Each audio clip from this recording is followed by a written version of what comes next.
ఆదికాండము 7వ అధ్యాయము. జలప్రళయం. యెహోవా, ఈ తరంలో నా దృష్టిలో నువ్వే నీతిమంతుడివిగా ఉండడం చూశాను. కాబట్టి నువ్వూ నీ కుటుంబం ఓడలో ప్రవేశించండి.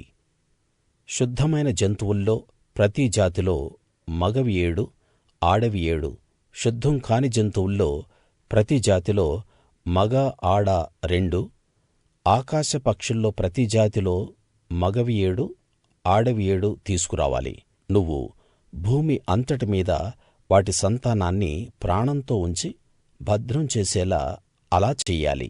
ఎందుకంటే ఇంకా 7 రోజుల్లో నేను 40 పగళ్లు 40 రాత్రులు భూమి మీద వర్షం కురిపించి నేను చేసిన జీవం ఉన్న ప్రతిదాన్ని నాశనం చేస్తాను అని నోవహుతో చెప్పాడు.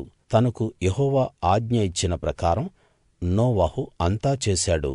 ఆ జలప్రళయం భూమి మీదికి వచ్చినప్పుడు నోవహుకు వయస్సు 600 సంవత్సరాలు. నోవహు, అతనితో పాటు అతని కొడుకులు, అతని భార్య, అతని కోడళ్ళు ఆ జలప్రళయం తప్పించుకోడానికి ఆ ఓడలో ప్రవేశించారు. దేవుడు నోవహుకు ఆజ్ఞాపించిన ప్రకారం శుద్ధ జంతువుల్లో, అపవిత్ర జంతువుల్లో, పక్షుల్లో, నేల మీద పాకే వాటన్నిటిలో మగ ఆడ జతలుగా ఓడలో ఉన్న నోవహు దగ్గరికి చేరాయి. 7 రోజుల తరువాత ఆ ప్రళయ జలాలు భూమి మీదికి వచ్చాయి. నోవహు వయస్సు 600 సంవత్సరాల 2 నెలల 17వ రోజున మహా అగాధ జలాల ఊటలన్నీ తెరుచుకున్నాయి. ఆకాశపు కిటికీలు తెరుచుకున్నాయి. 40 పగళ్లు 40 రాత్రులు భూమి మీద వర్షం కురిసింది.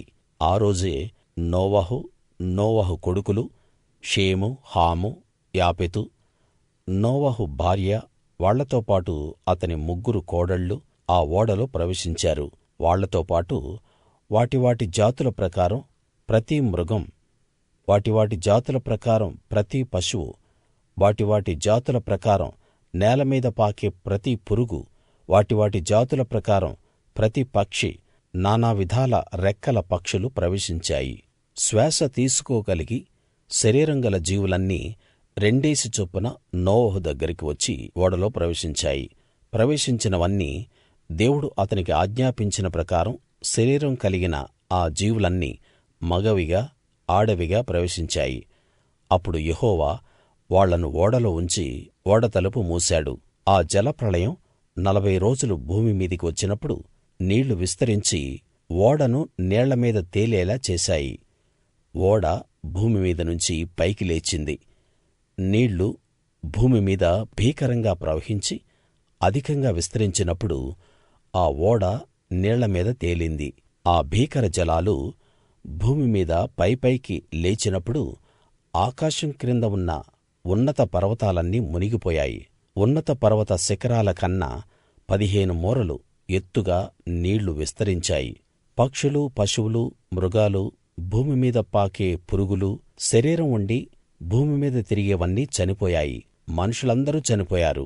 పొడి నేల మీద ఉన్న వాటన్నిటిలో నాసికారంధ్రాల్లో ఊపిరి ఉన్నవన్నీ చనిపోయాయి. మనుషులతో పాటు పశువులు, పురుగులు, ఆకాశ పక్షులు, నేల మీద ఉన్న జీవాలన్నీ అంతం అయిపోయాయి. అవన్నీ భూమి మీద ఉండకుండా నాశనం అయ్యాయి. నోవహు, అతనితో పాటు ఆ ఓడలో ఉన్నవి మాత్రం మిగిలాయి. 150 రోజుల వరకు భూమి మీద నీళ్లు ప్రబలాయి.